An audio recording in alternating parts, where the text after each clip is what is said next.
To start accepting JazzCash payments on your Shopify store, you need to understand that it is a manual payment method. Shopify does not have a direct native integration for JazzCash because it operates as an off-site gateway. You will rely on JazzCash's merchant portal to generate payment requests and then manually approve orders in your Shopify admin based on the transaction confirmation. Begin by logging into your Shopify admin panel. Navigate to the Settings tab located at the bottom left corner of your dashboard.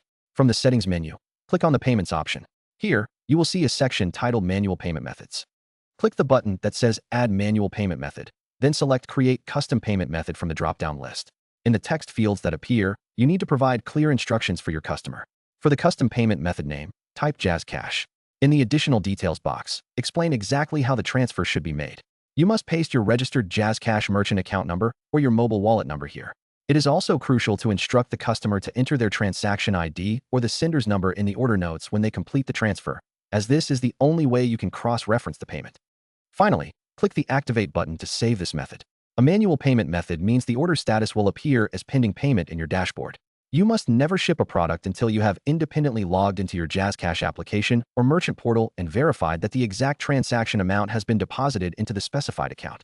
Once verified, you can manually change the order status to paid and proceed with the fulfillment process.